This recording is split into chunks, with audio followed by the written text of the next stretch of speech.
right, everybody, we should be live now, so I'm going to give it a few seconds. How's everybody doing today? It's been a wild and interesting ride for me. So for those that do not know,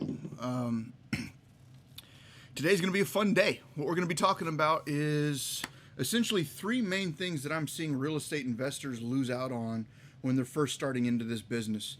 And some of the key things that I'm looking at here are, essentially, how can I say that? Let's see, move on over. When a new real estate investor gets into this business, they're going to be lacking a considerable amount of knowledge.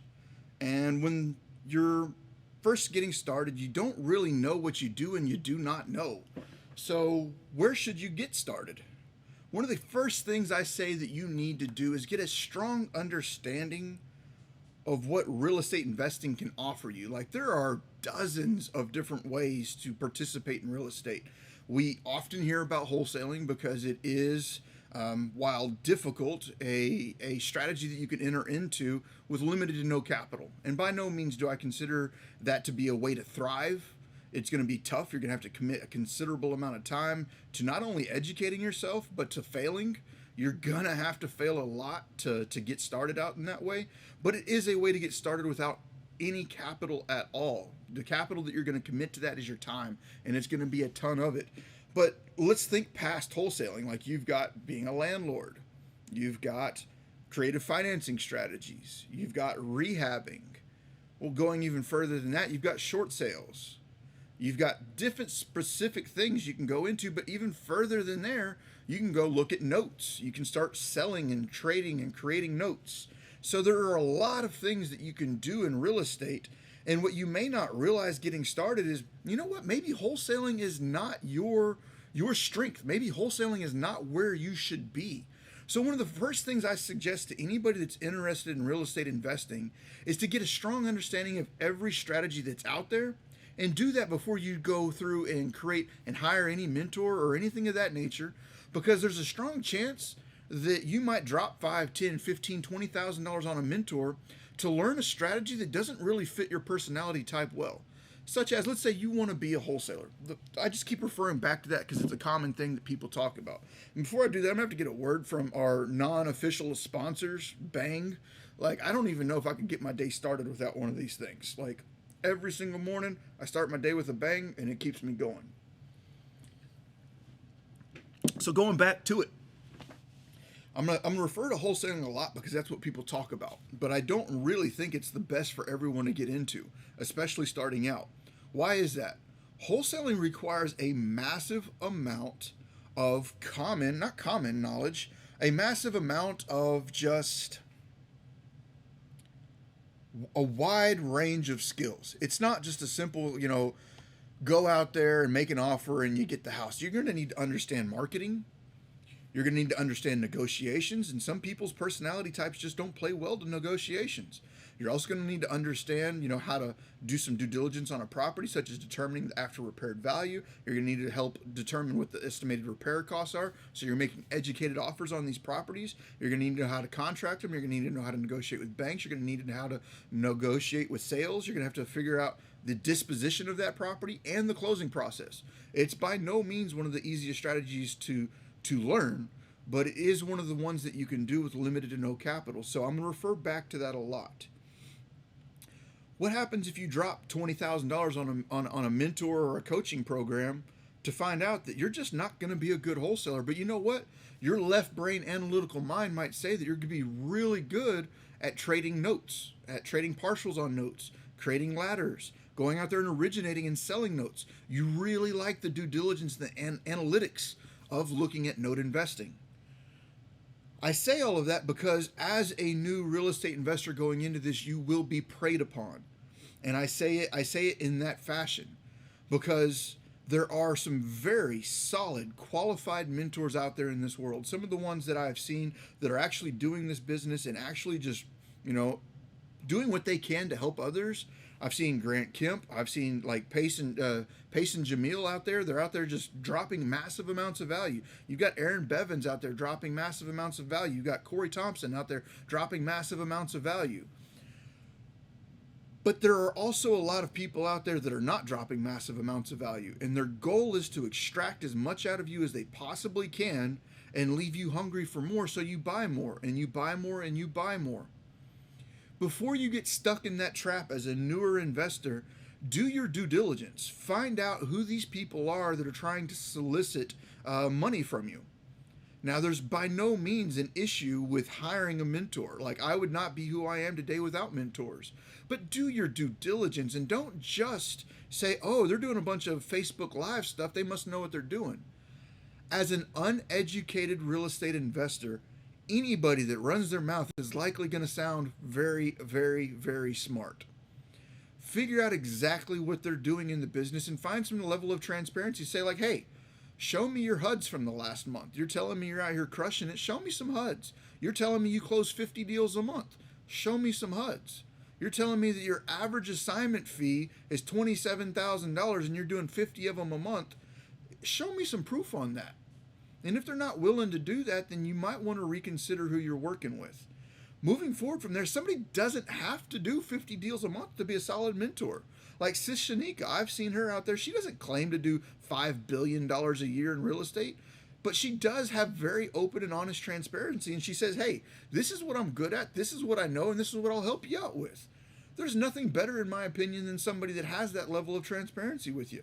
I will openly sit here and say, I haven't closed a single family real estate transaction in probably 12 to 18 months, somewhere in that range.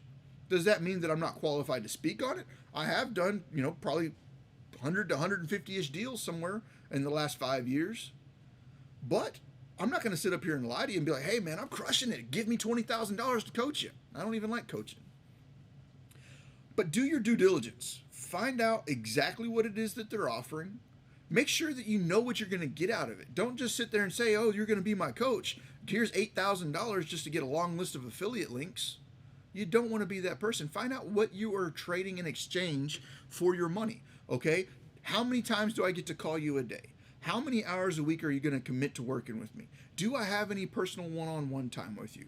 What types of systems and processes will you be sharing with me? What type of marketing strategies will you be sharing with me? What resources will you be sharing with me?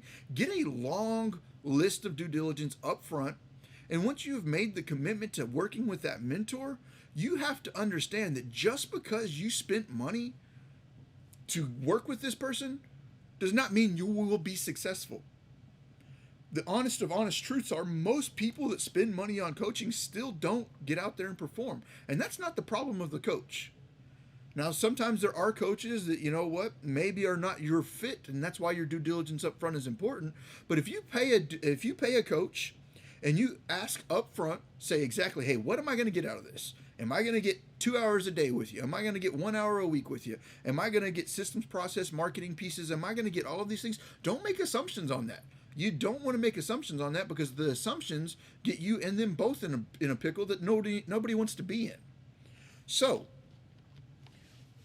once you do pay this coach, do not blame the coach for your lack of performance. By no means should you blame the coach for your lack of performance. If the coach says, hey, go out there and drop 500 bandit signs a week, and you verified prior to working with that coach that you had the funds to drop 100 bandit signs or 500 bandit signs a week. And then you go out there week one and you're gung-ho, I'm going to win in real estate. And you drop 73 of them and you're like, man, I'm tired. And then you don't drop another bandit sign again. Well, guess what? That's not the coach's fault. That was you. You can't blame the coach for your performance. So, all of that starting out is my way of saying you will likely need a coach in this business. You can definitely bootstrap it up from the beginning. Propelio.com/academy gives you a massive start to that. But if you want to leapfrog way beyond your years, after you close a wholesale deal or you get a little bit of money in the bank account, do some due diligence with somebody likely local. If you've got a large traveling training camp, also known as like your Rich Dad Educations, your Fortune Builders, those are likely not going to be your best resources for coaching. They're just not there. You would likely be better served finding somebody in your local market or somebody that you have experienced a considerable amount of time with through Facebook or other sources that you have a personal understanding of what they're doing and work with those people. Now, let's move to the next part. I've said, I'm going to discuss 3 traps that newer real estate investors find themselves in. The second trap that I'm going to discuss goes kind of hand in hand with 2 and 3. They both somewhat work together. What's that look like? Okay? You are a hungry new real estate investor. You've been out there, you've studied what you've studied online, you've hired a coach, whatever it might be, but you have not, how would I say that? You have not achieved your first deal yet. You have not got to your first deal yet. Give me just a second to check up on a few comments real quick. Let me see here. All right. Just double checking comments. I was starting to get scared that I didn't have a live feed going. Let me double check that I'm good over here in the Propelio group.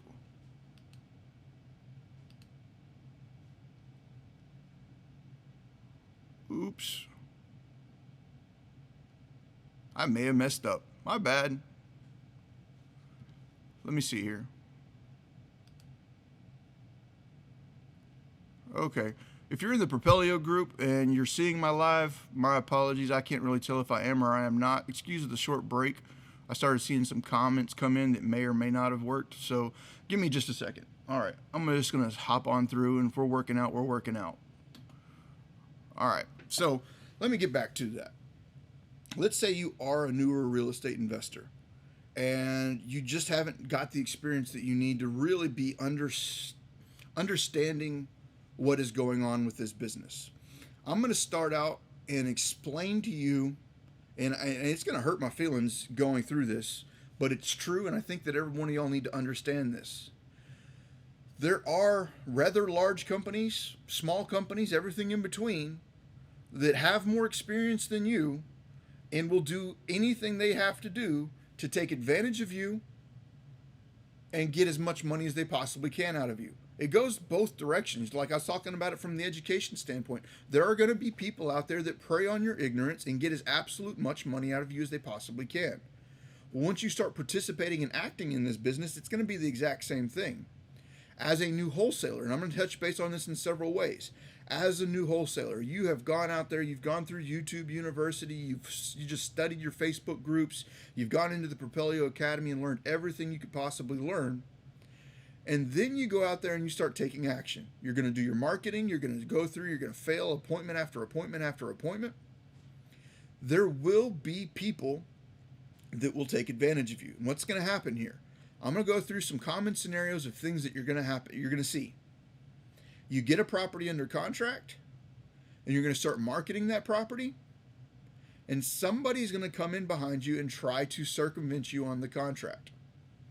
That is common practice, unfortunately, in this business. But with that to be said, there are things you can do to protect yourself. Try to qualify your buyers prior to just blasting it out there. Don't just drop it out there on a Facebook post for everybody and their mother to see. There are better ways of disposing your property. What do I mean by disposing? Dispositions, getting the contract sold. What should you look at from that standpoint? Go out, find public record, and look for any and all sales of properties that have occurred within 2 miles of your subject property. Find any property that has been bought and sold in less than a year. That's a clear indicator that there was a rehabber that is bought nearby.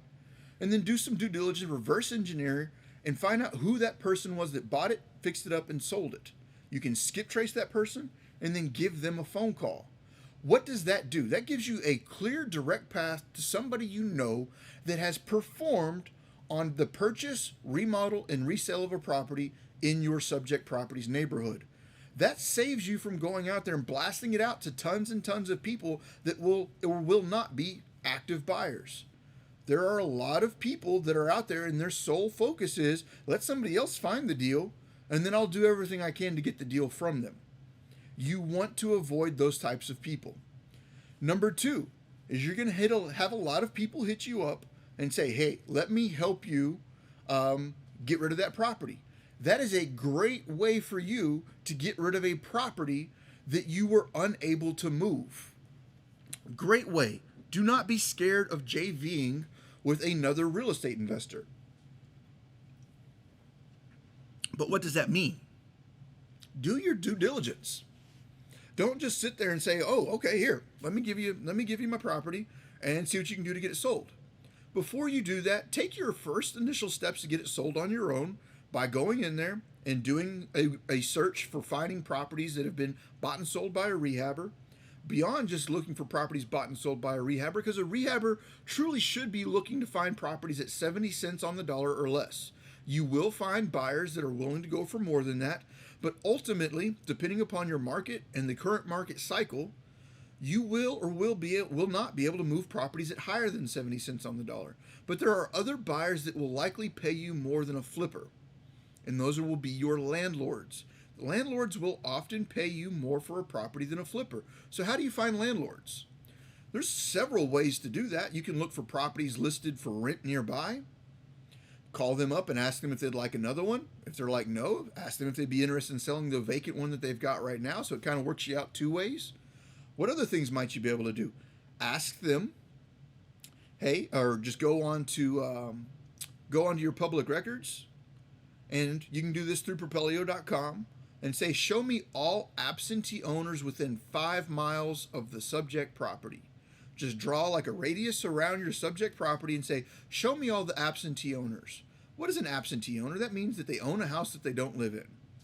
Well, if they own a house that they don't live in, that's likely going to be a landlord. We'll call those landlords up, skip trace them, and then once you have skip traced them, go through, call them all up and say, hey, I know that you've got a rental property over there on 123 Main Street. I've got another property that'd be a solid rental for you on 123 2nd Street. Would you be interested in buying another property? If they are interested in buying another property, there you go. These are going to be great people.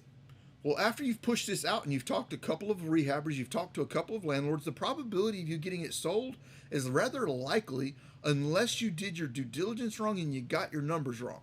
If you did your due diligence wrong and you got your numbers wrong, and you have found what these people are willing to buy it for, the contract for, that is an opportunity during your option period to reach back out to that seller and potentially say, hey, like, I'm going through, and if you're very open up front when you contracted the property and you explained to them that your intent was to partner up with another investor and or work with a lender to get the property funded, and that you may or may not necessarily be the person that closes on the contract, you can explain that in a multitude of different ways, but you do need to explain to your seller up front and be very transparent up front of what your intentions are. But you can go back to them during your option period and say, hey, like right now, I know I offered you $92,000 for the property, but the best I'm going to be able to do right now is $88,000 after I've gone through and I've looked at everything that's going on. Would you be willing to take $88,000 and we'll get it closed in the next 10 days? That is a very common thing to do. Now, I'm not saying go out there and negotiate a price and then just go out there and intentionally drop your price and drop your price and drop your price and drop your price. That's not very ethical in my opinion. But going through and taking yourself an option period and then negotiating any concessions during that option period is the intent of an option period. So go through, do that. And if you are still unable to get it moved, then consider JVing with someone else. Now, here is the thing that you need to look at when you are JVing with somebody else. You're going to need to make certain that this person is who they say they are. Ask for a considerable amount of referrals. If this person is one of the bigger players in the marketplace that can move contracts for you, they should be able to prove to you their ability to close, their ability to get properties moved. One of the things you don't want to do is tie up your property with somebody else that's in a position not much different than yours. They don't really know what they're doing. They're just going to go out there and do the exact same things you've already tried to do.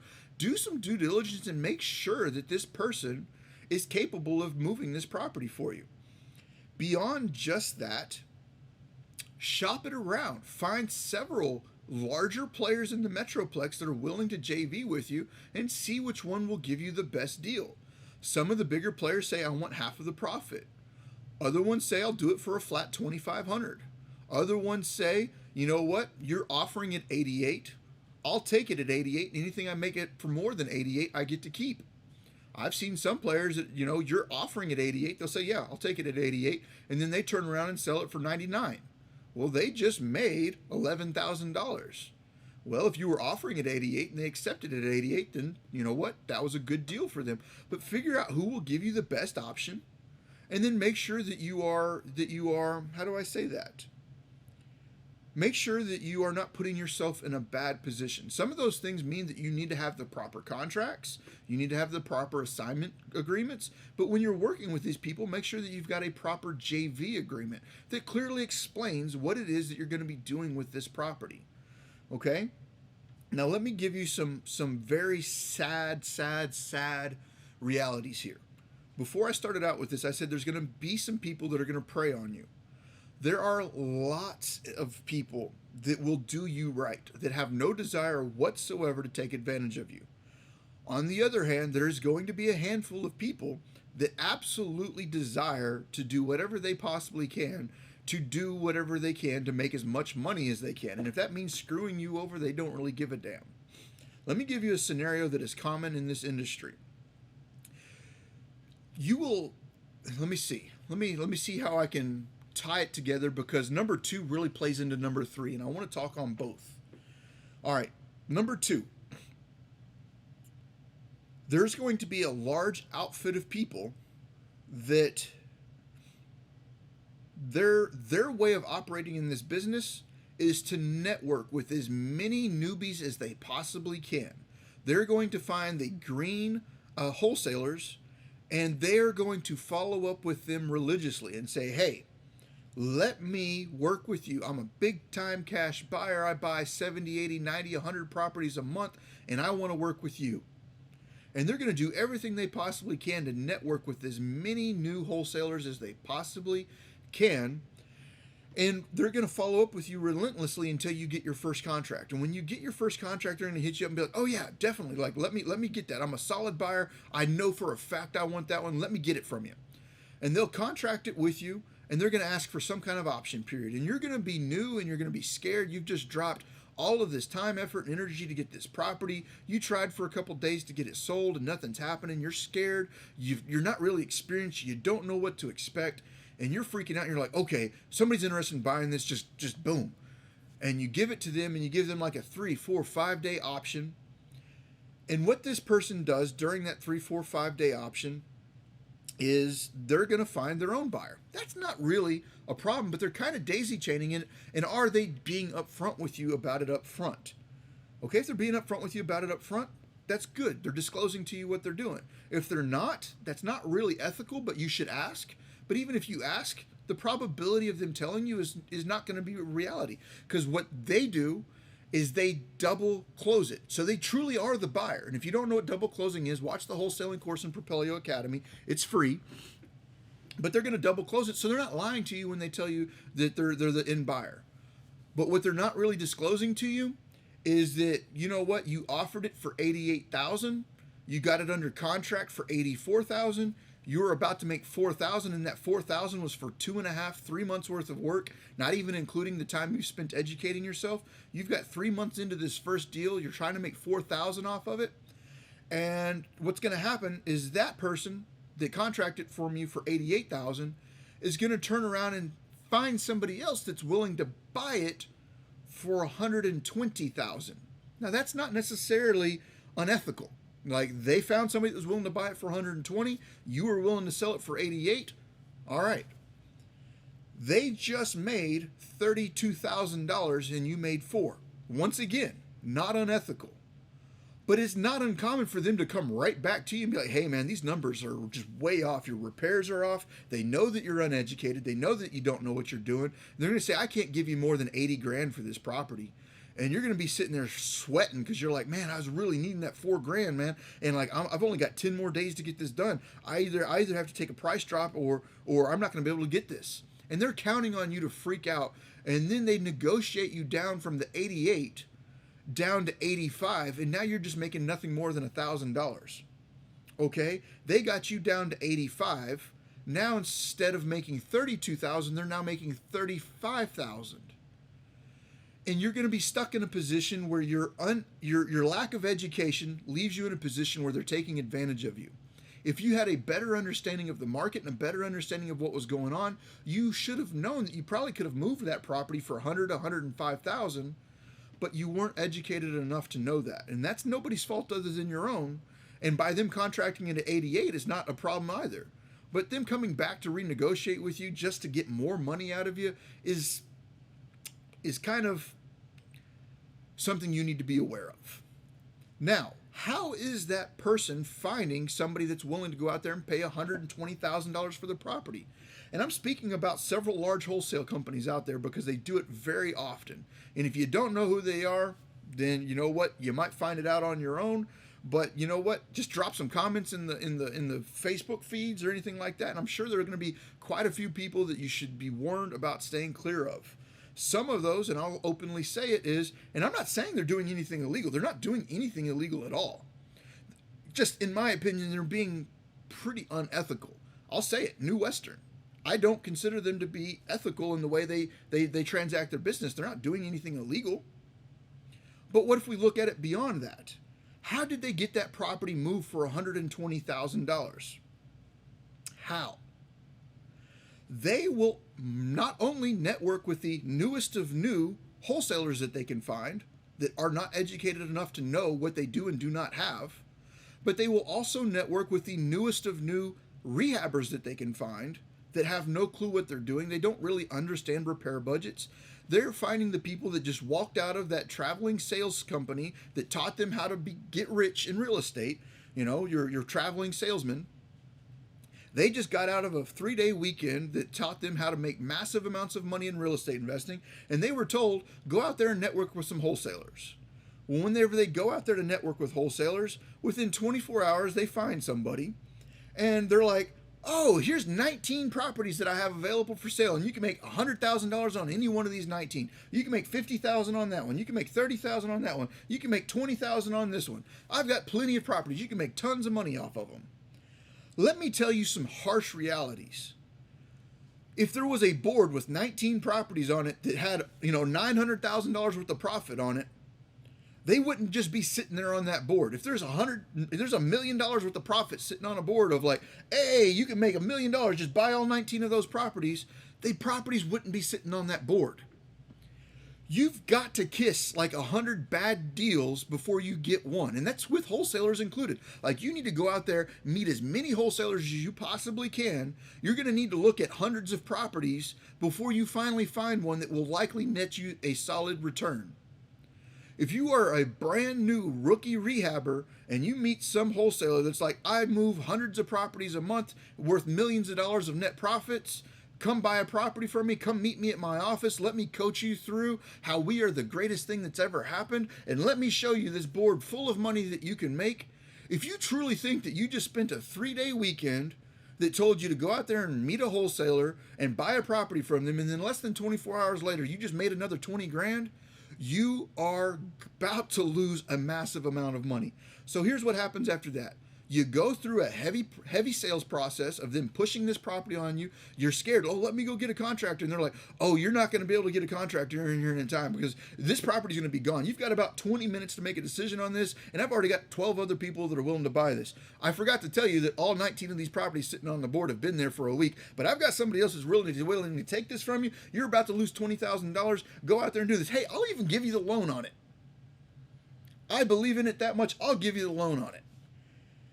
I cannot count how many new real estate investors I have met that lost their ass, all of their 401k, all of it. And I can't really blame anybody. Like, nothing that's going on is illegal. Do I consider parts and pieces of it to be extremely unethical? Yes. But you know what? Your responsibility as the rehabber, as being the new real estate investor, is due diligence. And you cannot blame your lack of due diligence on anybody. But with that to be said, there is a large number of people that lose everything they absolutely have that go down that path. I do not want to see that happen anymore. If you are out there and you are looking to be a remodeler, learn the simple fact is you're not going to just walk out of a 3-day seminar and then in 24 hours have 19 properties in front of you that you can make $20, $30, $50, $100,000 on. It's just not the reality. Now, those people do often move a deal that has, some good meat on it, and you can make money. But those will often be pushed to their pocket buyers up front, blah, blah, blah, blah, blah. But overall, you need to be very careful about what you are buying and who you are buying it from. That goes from A, going through your education, B, as a wholesaler, moving your properties to other people, and C, as a newer real estate investor going out there and seeking to cut deals to get into this business. I think I'm going to open it up to some Q&A right now. I've got a few minutes that I'll take a look at that. I am still kind of getting used to this new system that I'm running here. So I'm going to move over. I'm going to take a look at a couple of the comments and see what people have to say. If you have experienced any of the things that I've just talked about, drop some comments below. Don't be shy. One of the things that I feel like has disrupted this business is people are afraid to speak out on the things that have happened. Now, I don't believe that just everybody that has... how do I say that?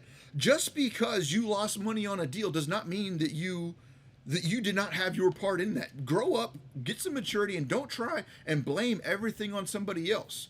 You bought that property. You bought it absent of your own due diligence. You did X, Y, and Z. You need to accept your part in that transaction because you, as a real estate investor, had the responsibility of making that decision. But all of those things to be said, let me go back over here. All of those things to be said, you know what? I think there were some unethical things that happened during that process. All right, let me go through here. Let me look at some comments. I'm on YouTube real quick. I'm going to hit some comments over here and see what I can catch up on, and then I'll catch up on Facebook real quick. Thank you for watching, Jose, Lori, Kwame, Bahara, Robert, Mike. Thank you all for watching. Let's see here. Let me see what I can find here as far as some questions that pop up. If you got some questions, hit them up here real quick. I'll see if I can catch them. Thank you for the love there, Mike. Carlos, you're always on, man. Thank you for that. Jermaine, you as well. All of y'all that are out there watching. Let me see here. Like Robert, he's got a statement here. He says, I used to turn down JV opportunities for deals that I had, even though I couldn't find a buyer, all because I didn't want to share the deal. That is, and you even said that, that's scarcity mindset. And, for a new real estate investor, a JV opportunity is great for you because a solid, ethical JV partner is great for you. Like here in the local Metroplex, I can name at least 10 of them off the top of my head that are like, yeah, they can find you a buyer. They're really good at moving properties, and I don't think that they're going to rip you off. So do your due diligence, look around, and find out who is in your local network that's well respected. And just because they do a large volume of deals doesn't mean they're well respected. Do some serious due diligence before you sign a JV agreement with somebody to move your property. Going through here, like half of something's better than nothing. So remember that. Let me keep going through here.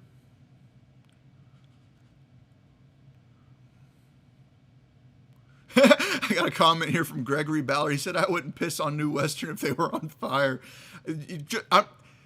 New Western has done a very good job of making money in this business. Now, that to be said, I don't believe that they do it in an extremely ethical manner, and I believe wholeheartedly saying that because I could line up a long list of people that have said how much money they have lost doing business with them. And I don't feel shy saying that publicly. One more time. Let me go through here.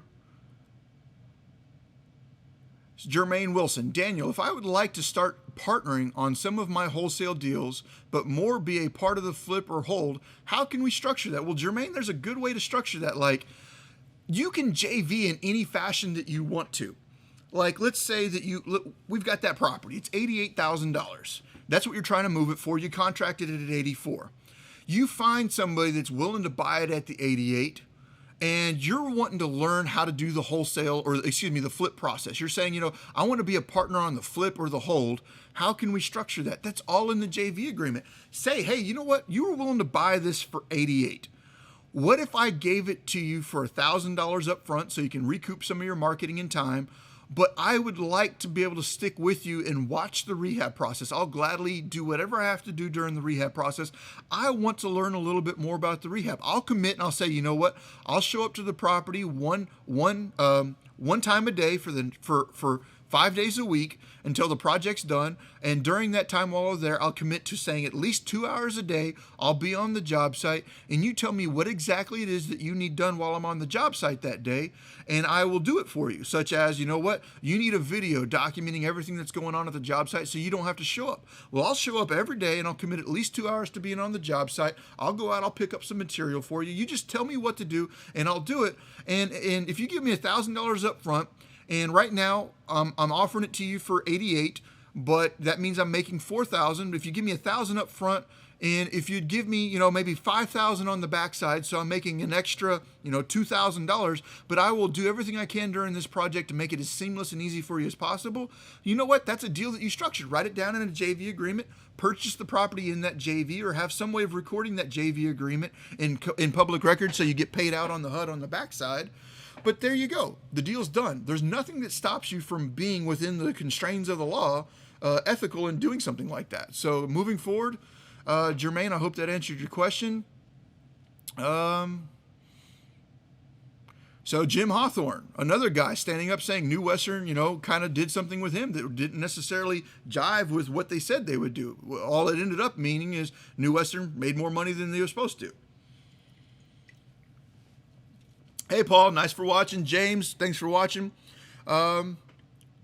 James asked a question. What's the best strategies for the upcoming weeks? I'm not going to discuss that on this show. I don't think that was the time to do it. But I do have some other shows that are recorded about 6 or 7 months ago. Just go out there and Google Propelio Recession and Propelio 2020. Make those two Google searches, and I've got quite a few videos out there describing what I would do in this current condition, because Grant and I both spoke on this 5 or 6 months ago saying that there would be an economic downturn in 2020 and you should be prepared for it. So we did at least 6 or 7 hours on just that. So go out there and watch that one if you got the time, James.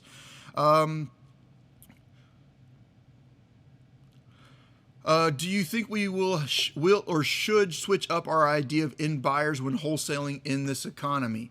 You're going to need to figure out what your end buyer's buy box is going to be. What do I mean by buy box? What is it they're willing to buy? That's going to shift significantly over the upcoming year. It's already shifted significantly in the past 2 to 3 weeks. So, yes, I do believe that will change, but the business itself will not change. There will still be wholesales. There will still be flips. There will still be landlords. There will still be shorts. There will be tons of them. And I do believe that the opportunities moving forward is going to be in foreclosures and helping homeowners out of those situations through strategies such as subject to and short sales. So, yes, that's what we're talking about. And I've got to answer 2 more here on YouTube, and then I'm going to bounce over to Facebook. So Facebook guys, if you're still there, make sure you drop us some love. If you're enjoying the feedback that we're giving you here, let us know and help us out through that. So give us some love. If you're on YouTube and you haven't subscribed yet, go ahead and hit that subscribe button, hit that bell so you're notified when we go live. We go live at least once a week, but we're going to be moving forward, bumping that up. So go ahead, give us some love, give us some shares, give us some likes. I'm going to answer 2 more questions on YouTube, and I'm going to jump over to you Facebook guys. I got a question here from Meet Kafui. What days of the week do you normally go live? Okay, I wanted to make sure, put the days and time on my schedule so I don't miss the next time you go live. What I'd suggest is if you've got the YouTube app on your phone, just find Propelio's YouTube channel, subscribe, and hit your notification bell, and you'll be notified anytime that Propelio comes on. But beyond that, every day on Wednesday, normally at 11 a.m. Central Standard Time, we go live, but I'll be increasing that. My goal is to be going live 5 days a week for 1 hour a day. At one point in time, we had 16 shows a week going on. I will not do that again, but I'll try to go live at least 1 day a week as we progress and move forward through this. Going through last time. All right. Resistance member. So JV agreements are limited to the creativity of the individual, same as most mobile home deals. Yes, I think everything in real estate is limited to the creativity of the person involved and the restraints of the law. Sometimes things that seem completely ethical, nothing absolutely wrong with the deal that you're doing, will become illegal just because of whatever lobbying power that was in control was able to push a law forward that hurt the common people. For instance, if you are doing pre-foreclosure investing and you have a homeowner that does have the ability to make the payments moving forward, but they can't catch up to $20,000 in past due payments, let me explain this quick scenario to you. It sounds, in my opinion, like an opportunity to say, you know what, I'll buy the house. They did hit a hiccup. That hiccup was, you know what? They got into a bad car accident. They lost the use of their legs. They were paralyzed from the waist down, and they went almost a year without making a payment on their home. Not because they were lazy. Life circumstances hit them, and they were unable to perform on their obligations to making the home payment. But they do not want to move. They cannot afford to move, and they don't want to, but they did resecure a new job, and that new job gives them the ability to make the payments on that house moving forward. Well, it seems like a good possible strategy to go in there and purchase that property and then turn around and rent it back to the homeowner. You now have secured a good rental. You've already got a tenant in place, and you're able to capture a little bit of equity in the meantime. That sounds like a very ethical transaction. You helped the homeowner. You gave the homeowner exactly what they wanted. They wanted to stay in the house. You were able to secure a solid rental. It was a win-win situation, except it was illegal. Almost all states in the all states in the United States have laws that say you cannot purchase a property from a homeowner and rent it back to them. Okay, why? Well, I can't give you the whys, but it's a law, and you need to be aware of that. So, do not just believe that because it sounds ethical that it is legal, because there are a lot of ethical things that have been made illegal because there were a small handful of real estate investors doing unethical things, or large lobbying powers backed by the the National Association of Realtors, or the mortgage associations, or the hotel industries. In the instance of Airbnb, those lobbying powers were able to get laws pushed that go against the mom and pop people that are out there trying to provide value to homeowners. That is one of the key reasons why I believe that we as real estate investors need to unite underneath a strong lobbying power to protect our industry and protect our personal investments into real estate. Okay, I'm going to move forward and I'm going to jump over to Facebook real quick. So if you are on Facebook and you've had some questions, I'm going to come through here and answer them. I see 43 comments and 32 likes and 32 hearts, but I see 49 people watching right now. If there's 49 people watching right now, can I at least get to 49 thumbs up? If you're getting value out of this, please help us by sharing. We are not holding things back. We are not doing the bait and switch. So please, if you are watching this, help us out with a like, a share, and a few comments. Let us know what you got thinking, and I'm going to go through it. I'm trying to answer some of these Facebook comments for you if I can figure out how to work this computer. All right, coming through. Let's see here. Aaron, man, you got took in the very beginning. A lot of us did. Be careful out there. All of y'all, I'm saying this to you because I see it happen to our community all the time. I truly believe that our community is stronger than that. Let's unite together. Let's start speaking openly about these people that are doing unethical business practices. And let's make sure that we start cleaning up our industry from the inside out. Because if we do not regulate and clean up our own industry, somebody else will do it for us and we won't have the say-so in how it happens. Joel, thank you for watching. Arthur, Miranda, Elizabeth, thank you all for watching. Jason, Pamela, thank you for watching. Chris, Ken, thank you. Thank you for watching. Carrie, Joel, Pamela, all of y'all, thank you for watching. Let me keep going. Carrie, let's see here. Let me see where else I got. Homero, Lacey, Rob, all of y'all, thank you. Josh, thank you.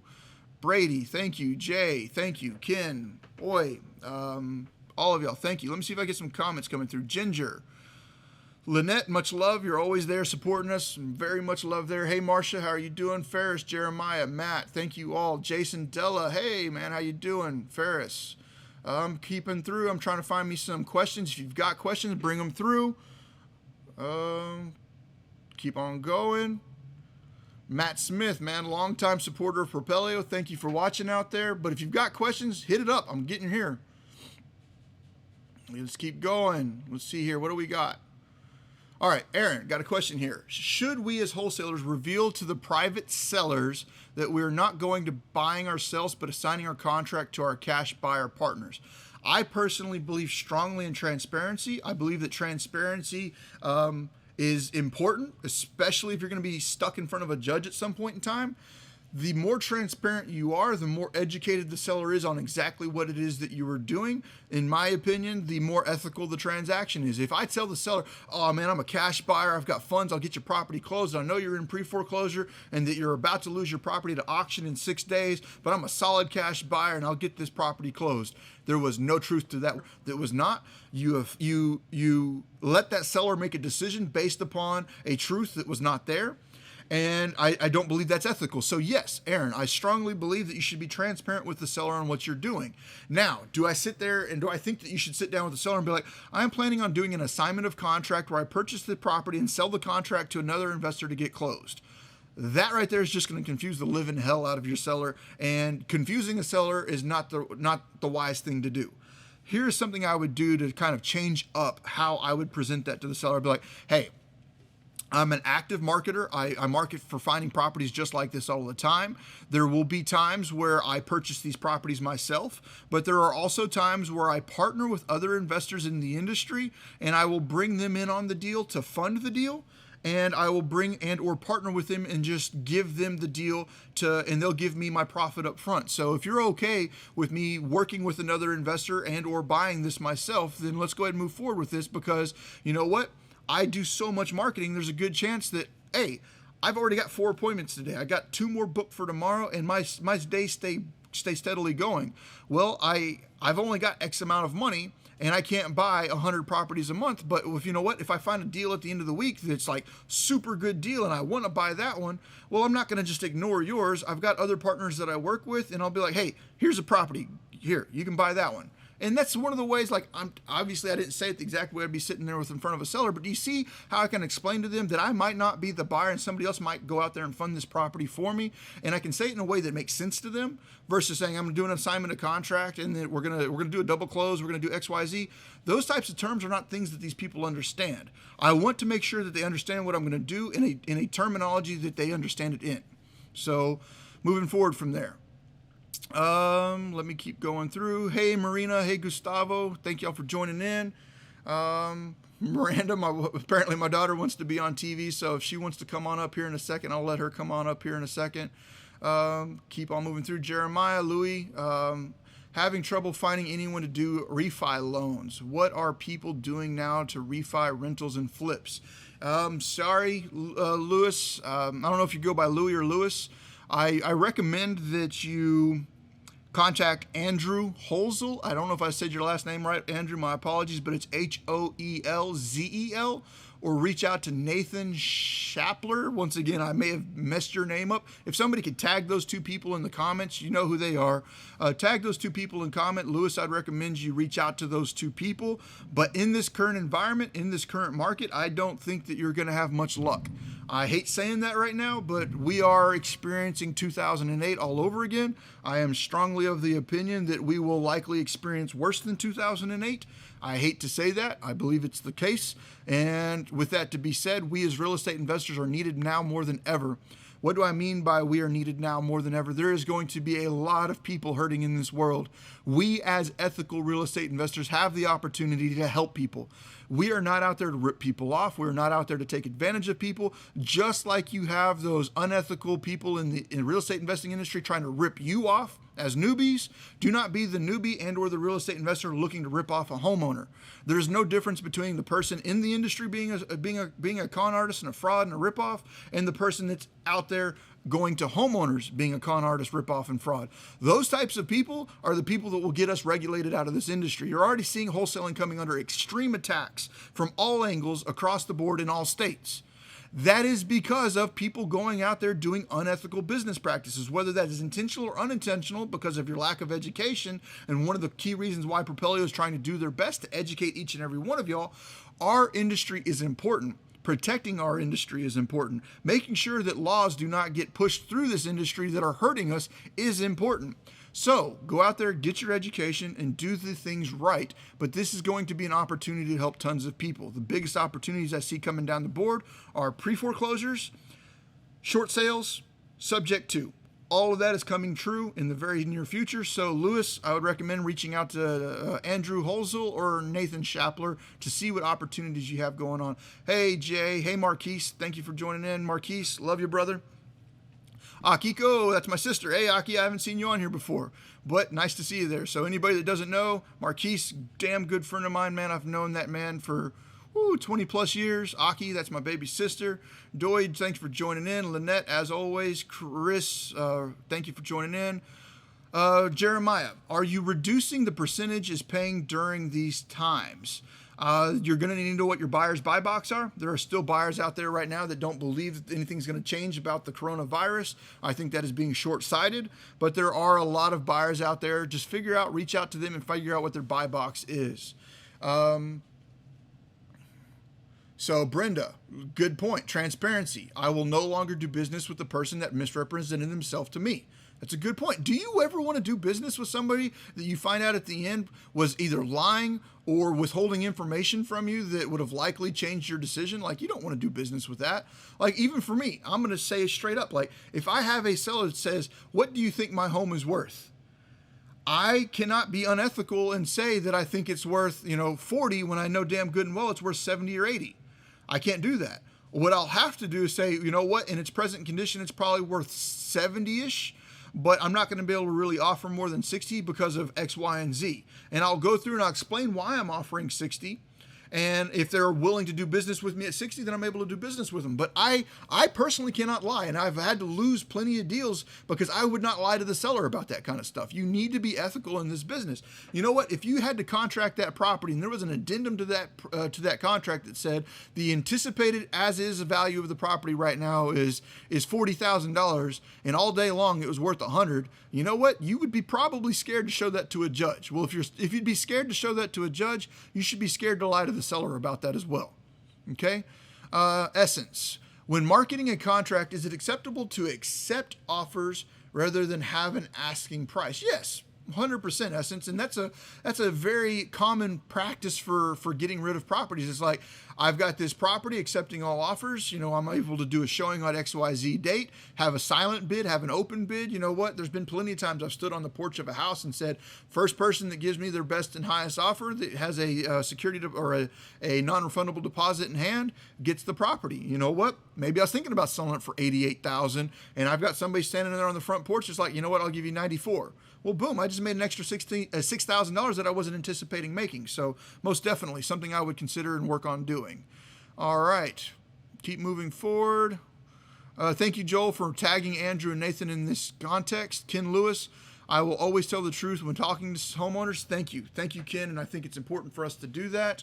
I think we're getting close to the end of this live stream. My daughter absolutely loves being on camera, so I'm going to let her run in here for just a second. If you have some final questions, jump on in. Hey, come on in, kiddo.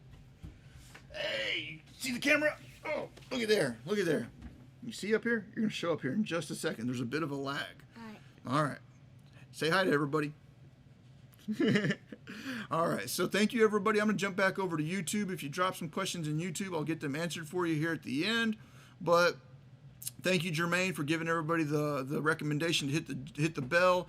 Mike, I totally bought seller leaseback. I totally thought seller leaseback was legal. Thank you so much for sharing. I'll do more research on the states where I do business, but I appreciate the info. Mike, yes, I found out the hard way that, seller leasebacks was illegal, at least in Texas.